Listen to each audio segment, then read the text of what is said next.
सालों पहले कृष्णदेव राय दक्षिण भारत के जानेमाने विजयनगर राज्य में राज किया करते थे। उनके साम्राज्य में हर कोई खुश था। अक्सर सम्राट कृष्णदेव अपनी प्रजा के हित में फैसले लेने के लिए बुद्धिमान तेनालीराम की राय लिया करते थे।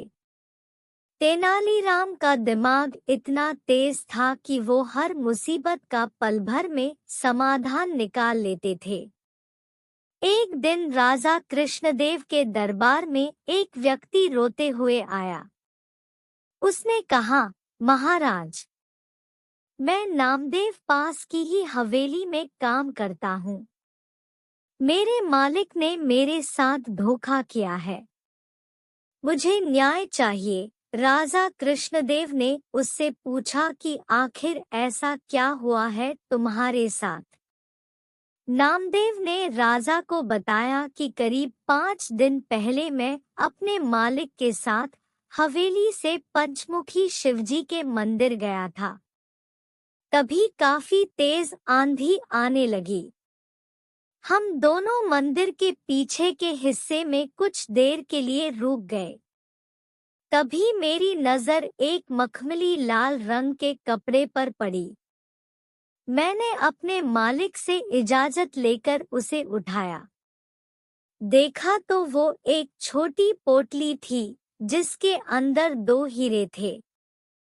महाराज, वो हीरे मंदिर के पीछे वाले हिस्से में गिरे हुए थे, इसलिए कायदे से वो राज्य की संपत्ति थे। लेकिन मेरे मालिक की नियत हीरे देखकर खराब हो गई थी। उन्होंने मुझे कहा कि अगर तुम किसी को नहीं बताओगे तो आपस में हम दोनों एक एक हीरा बांट लेते हैं। मेरे मन में भी लालच आ गया था, इसलिए मैंने इस बात के लिए हाँ कर दी। हवेली पहुंचते ही मैंने जब मालिक से अपना हीरा मांगा तो उन्होंने उसे देने से मना कर दिया। मैंने सोच रखा था कि हीरा मिलते ही उसे बेचकर मैं नौकरी छोड़कर खुद का कुछ काम शुरू करूंगा, क्योंकि मालिक का रवैया मेरी तरफ अच्छा नहीं था। आगे नामदेव ने महाराज से दुखी आवाज में कहा कि मैंने 2 दिनों तक मालिक को मनाने की कोशिश की, लेकिन उन्होंने मुझे हीरा देने से साफ मना कर दिया है। अब आप ही मेरे साथ न्याय कीजिए। नामदेव की बातें सुनते ही सम्राट ने तुरंत अपने सैनिकों को भेजकर अपने दरबार बुलाया। उसके आते ही जब महाराज कृष्णदेव ने हीरे के बारे उससे पूछताछ शुरू की, जवाब में उनसे कहा कि ये मेरा नौकर झूठ बोल रहा है। हाँ, ये सच है कि उस दिन हमें मंदिर के पीछे के हिस्से में हीरा मिला था। मैंने वो हीरे इसे राजकोष तक पहुंचाने के लिए कहा था। फिर 2 दिन बाद जब मैंने इससे हीरे जमा करने की रसीद मांगी तो यह घबरा गया और सीधे मेरे घर से निकलकर आपके पास आ गया। तब से यह सारी झूठी कहानी आपको सुना रहा है। तभी महाराज ने नामदेव के मालिक से पूछा कि क्या आपने इसे हीरे किसी के सामने दिए थे। नामदेव के मालिक ने कहा, हाँ महाराज, मैंने अपने 3 नौकरों के सामने इसे हीरे की पोटली दी थी। यह जानते ही राजा कृष्णदेव ने उन तीनों को बुलवाया। नौकरों ने दरबार में पहुंचते ही नामदेव के खिलाफ गवाही देते हुए कहा कि उनके मालिक ने नामदेव को हीरे उनके सामने ही दिए थे। तभी दरबार से निकलकर कुछ देर महाराज अकेले में अपने मंत्रियों से सलाह-मशवरा करने लगे। सबसे पहले राजा कृष्णदेव ने कहा कि मुझे नामदेव सच्चा लगता है। उनके अन्य मंत्रियों ने कहा कि महाराज, हम उन गवाहों को नजरअंदाज नहीं कर सकते हैं। फिर राजा कृष्णदेव ने तेनालीराम की तरफ देखते हुए इशारों में पूछा कि उनका क्या कहना है। मुस्कुराते हुए तेनालीराम ने कहा कि मैं अभी सच और झूठ का पता लगा लूंगा। बस आप लोगों को कुछ देर पर्दे के पीछे बैठना होगा। राजा ने तेनालीराम की बात सुनते ही ठीक वैसा ही किया। दूसरे मंत्री भी राजा को देखते हुए पर्दे के पीछे बैठ गए। अब तेनालीराम ने पहले गवाह को बुलवाया और हीरे के बारे में पूछा। उसने वही पुराना जवाब दिया। फिर तेनालीराम ने कहा कि ये बताओ वो हीरे कैसे दिखते थे? क्या तुम उनका आकार इस कागज में बनाकर दिखा सकते हो? उस गवाह ने कहा कि वो एक पोटली में थे, इसलिए पता नहीं कि वो कैसे दिखते थे। तेनालीराम ने पहले गवाह को वही रुकने के लिए कहकर दूसरे गवाह को बुलवाया और वही सवाल पूछा। दूसरे गवाह ने कहा, मैंने वो दोनों हीरे देखे थे। फिर उसने कुछ अजीब से चित्र बना दिए।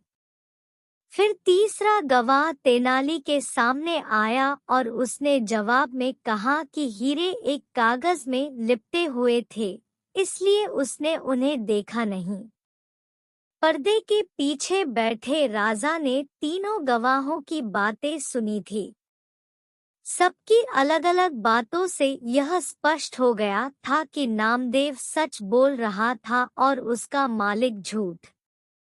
तीनों गवाह को भी समझ आ गया कि उनका झूठ पकड़ा गया है। सभी ने महाराज के पैर पकड़कर उनसे माफी मांगते हुए कहा कि हमें हमारे मालिक ने झूठ बोलने के लिए मजबूर किया था। हम ऐसा नहीं करते तो वो हमें काम से निकाल देते। राजा कृष्णदेव अब सीधे दरबार गए और नामदेव के मालिक को गिरफ्तार करके उसके घर की तलाशी करने का आदेश दिया। कुछ देर बाद ही सैनिकों को उसके घर में हीरे मिल गए। बस फिर क्या था, महाराज ने हीरे जब्त कर लिए और उस पर 30,000 स्वर्ण मुद्राओं का जुर्माना लगा दिया। चर्चा करते करते अचानक बात चतुराई पर होने लगी। महाराज कृष्णदेव राय के दरबार में राजगुरु से लेकर कई अन्य दरबारी तेनालीराम से जलते थे। ऐसे में तेनालीराम को नीचा दिखाने के लिए एक मंत्री दरबार में बोल पड़ा कि महाराज, दरबार में एक से बढ़कर एक बुद्धिमान और चतुर लोग मौजूद हैं और अगर मौका दिया जाए तो हम सभी अपनी चतुराई आपके सामने पेश कर सकते हैं। किंतु महाराज कृष्णदेव ने हैरत में पड़ते हुए पूछा, किंतु क्या मंत्री जी? इस पर सेनापति बोले, महाराज, मैं आपको बताता हूँ कि मंत्री जी के मन में क्या बात है। दरअसल इस दरबार में तेनालीराम के अलावा किसी को भी अपनी चतुराई साबित करने का मौका नहीं दिया जाता है। हर बार तेनालीराम ही चतुराई का श्रेय ले जाते हैं। तो ऐसे में दरबार के बाकी लोग अपनी योग्यता कैसे दिखा सकते हैं? महाराज कृष्णदेव राय सेनापति की बात सुनकर समझ गए कि दरबार के सभी लोग तेनाली के विरोध में उतर आए हैं। इसके बाद महाराज कुछ देर शांत रहे और मन ही मन विचार करने लगे। तभी महाराज की नजर भगवान की मूर्ति के सामने जल रही धूप बत्ती पर गई। धूप बत्ती को देखकर महाराज के मन में सभी दरबारियों की परीक्षा लेने का विचार आया। उन्होंने तुरंत कहा, आप सभी दरबारियों को अपनी चतुराई साबित करने का एक मौका जरूर दिया जाएगा। जब तक सभी दरबारी अपनी चतुराई साबित नहीं कर देते, तेनाली बीच में नहीं आएगा। यह सुनकर दरबार में मौजूद लोग खुश हो गए। उन्होंने कहा, ठीक है महाराज, आप बताएं कि हमें क्या करना होगा। राजा कृष्णदेव राय ने धूपबत्ती की तरफ उंगली करते हुए कहा कि मेरे लिए 2 हाथ धुआं लेकर आओ। जो भी यह काम कर पाएगा उसे तेनालीराम से अधिक बुद्धिमान समझा जाएगा। महाराज की बात सुनकर सभी दरबारी सोच में पड़ गए और आपस में चर्चा करने लगे कि यह कैसे संभव है, भला धुएं को नापा जा सकता है क्या? इसके बाद अपनी चतुराई साबित करने के लिए सभी दरबारियों ने अपना हाथ आजमाया, लेकिन कोई भी धुआं नाप नहीं पाया। जैसे ही कोई धुएं को नापने की कोशिश करता, धुआं उनके हाथों से निकलकर उड़ जाता। जब सभी दरबारियों ने हार मान ली, तब उनमें से एक दरबारी बोला कि महाराज, हमारे हिसाब से धुएं को नापा नहीं जा सकता है। हाँ, अगर तेनाली ऐसा कर पाए तो हम उसे अपने से भी अधिक बुद्धिमान मान लेंगे, लेकिन अगर वह ऐसा नहीं कर पाए तो आपको उन्हें हमारे जैसा ही समझना होगा। राजा मुस्कुराते हुए बोले, क्यों तेनालीराम, क्या तुम तैयार हो? इस पर तेनालीराम ने सिर झुकाते हुए कहा, महाराज, मैंने हमेशा आपके आदेश का पालन किया है, इस बार भी जरूर करूंगा। इसके बाद तेनालीराम ने एक सेवक को बुलाया और उसके कान में कुछ कहा। उनकी बात सुनकर सेवक तुरंत दरबार से बाहर चला गया। दरबार में चारों ओर चुप्पी छा गई। सभी यह देखने के लिए उतावले हुए जा रहे थे कि आखिर कैसे तेनालीराम राजा को 2 हाथ धुआं देता है।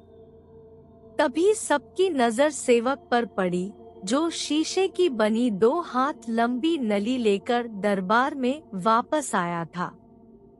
तेनालीराम ने उस शीशे की नली का मुंह धूप बत्ती से निकलते धुएं पर लगा दिया।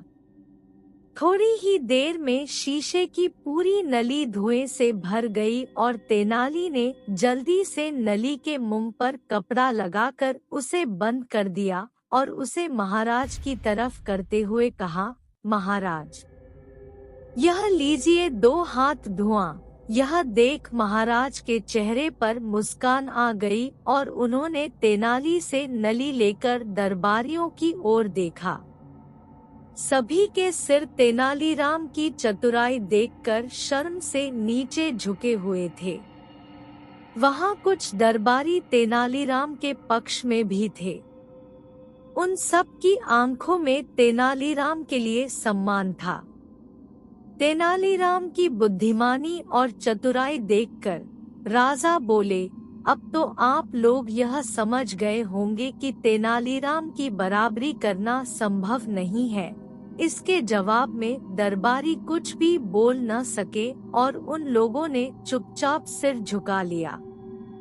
कहानी से सीख, हमें दूसरों की बुद्धिमत्ता का सम्मान करना चाहिए और किसी की चतुराई से जलन नहीं करनी चाहिए। एक बार महाराज कृष्णदेव पड़ोस के राज्य पर जीत हासिल करके विजयनगर लौटे और उन्होंने उत्सव मनाने की घोषणा कर दी। पूरे नगर को ऐसे सजाया गया जैसे कोई बड़ा त्योहार हो। अपनी इस जीत को यादगार बनाने के लिए महाराज कृष्णदेव के मन में विचार आया कि क्यों न नगर में विजय स्तंभ बनवाया जाए। स्तंभ बनाने के लिए महाराज ने राज्य के सबसे हुनरमंद शिल्पकार को तुरंत बुलवाया और उसे काम सौंप दिया। महाराज के आदेशानुसार शिल्पी भी अपने काम में जुट गया और कई हफ्तों तक दिन रात एक करके उसने विजय स्तंभ का काम पूरा किया।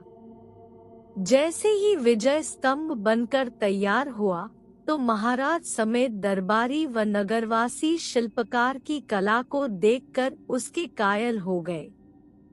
शिल्पी की कारीगरी से प्रसन्न होकर महाराज ने उसे दरबार में बुलाया और इनाम मांगने को कहा। उनकी बात सुनकर शिल्पकार ने कहा, हे महाराज, आपको मेरा काम पसंद आया, मेरे लिए यही सबसे बड़ा इनाम है। आप बस अपनी कृपा मुझ पर बनाए रखिएगा। शिल्पकार का जवाब सुनकर महाराज को खुशी हुई, लेकिन उन्होंने जिद पकड़ ली कि वह शिल्पी को कोई न कोई इनाम जरूर देंगे। महाराज ने शिल्पी को कहा कि उसे कोई न कोई इनाम मांगना ही होगा। महाराज की इच्छा को जानने के बाद दरबार में मौजूद अन्य दरबारी शिल्पकार से कहने लगे कि महाराज खुले मन से तुम्हें कुछ देना चाह रहे हैं, तुम जल्दी से मांग लो। शिल्पकार अपनी कला में माहिर होने के साथ ही स्वाभिमानी और बुद्धिमान भी था। शिल्पी को लगा कि अगर वह कुछ नहीं मांगता तो महाराज नाराज हो सकते हैं। अगर वह कुछ लेता है तो वह उसके स्वाभिमान और उसूलों के खिलाफ होगा। ऐसे में कुछ देर सोचने के बाद शिल्पकार ने साथ लाए अपने औजारों का झोला खाली किया और खाली झोले को महाराज की तरफ बढ़ाते हुए कहा कि इनाम स्वरूप इस झोले को दुनिया की सबसे बहुमूल्य वस्तु भर दीजिए। शिल्पी की बात सुनकर महाराज सोच में पड़ गए कि ऐसी कौन सी वस्तु है जो सबसे बहुमूल्य है। काफी देर तक सोचने के बाद महाराज ने दरबार में मौजूद राजपुरोहित व सेनापति समेत अन्य दरबारियों से इसका जवाब मांगा। घंटों सोचने के बाद भी शिल्पी को क्या दिया जाए, इसका उत्तर किसी को समझ नहीं आया। किसी से भी संतोषजनक जवाब न मिलने पर महाराज झल्ला गए और शिल्पी से कहने लगे कि इस दुनिया में हीरे जवाहरात से बढ़कर और क्या कीमती हो सकता है। चलो मैं तुम्हारा ये झोला उसी से भर देता हूँ। महाराज की बात सुनकर शिल्पी ने इनकार में सिर हिलाते हुए कहा, नहीं महाराज, हीरे जवाहरात इस दुनिया में सबसे कीमती नहीं है, मैं वो कैसे ले सकता हूँ। संयोगवश उस दिन तेनालीराम दरबार में मौजूद नहीं थे। किसी से भी समस्या का समाधान न मिलने पर महाराज ने तुरंत तेनालीराम को बुलाने का आदेश दिया। महाराज का संदेश मिलते ही तेनालीराम तुरंत दरबार की ओर निकल पड़े। रास्ते में ही सेवक ने तेनालीराम को महाराज की चिंता का कारण बता दिया। दरबार पहुंचते ही तेनालीराम ने सबसे पहले महाराज को प्रणाम किया और फिर सभा में मौजूद अन्य लोगों का अभिवादन किया। महाराज की व्याकुलता को देखते हुए तेनालीराम ने सभा में ऊंची आवाज में कहा, जिसे भी सभा में दुनिया की सबसे बहुमूल्य वस्तु चाहिए वह सामने आए। तेनालीराम की बात सुनकर शिल्पी आगे आया और अपना खाली झोला तेनालीराम की ओर बढ़ा दिया। शिल्पकार से झोला लेकर तेनालीराम ने उसके मुंह को खोला और हवा में 3 से 4 बार ऊपर नीचे हिलाकर थैले के मुंह को बांध दिया। इसके बाद तेनालीराम ने झोला शिल्पी की ओर बढ़ाते हुए कहा कि अब आप यह झोला ले सकते हैं, क्योंकि मैंने इसमें दुनिया की सबसे कीमती वस्तु भर दी है। शिल्पकार ने भी झोला थामते हुए तेनालीराम को प्रणाम किया और फिर महाराज से अनुमति लेते हुए औजार उठाकर सभा से चला गया।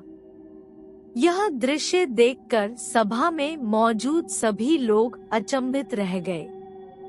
महाराज ने उत्सुकता जाने हुए तेनालीराम से पूछा कि शिल्पी को खाली झोला देने के बावजूद भी वह बिना कुछ कहे ही क्यों चला गया। इससे पहले उसने हीरे जवाहरात जैसे कीमती सामान को बहुमूल्य मानने से इनकार कर दिया था। महाराज की उत्सुकता व दरबारियों के चेहरे पर प्रश्न चिन्ह को देखते हुए तेनालीराम ने कहा, हे महाराज, वह झोला खाली बिल्कुल भी नहीं था, क्योंकि उसमें दुनिया की सबसे बहुमूल्य वस्तु यानी हवा भरी हुई थी। इस दुनिया में हवा से कीमती और क्या हो सकता है, जिसके बिना हम जीवित नहीं रह सकते। तेनालीराम का जवाब सुनकर महाराज खुश हो हुए और उसकी पीठ थपथपाने लगे। तेनालीराम की बुद्धिमता से प्रसन्न होकर महाराज ने उसे इनाम स्वरूप अपने गले से एक कीमती मोतियों की माला निकालकर पहना दी। कहानी से सीख। इस कहानी से दो सीख मिलती है। पहली यह कि धन से स्वाभिमान नहीं खरीदा जा सकता। दूसरी यह कि दुनिया में सबसे कीमती हवा है जिसका मूल्य कोई नहीं चुका सकता।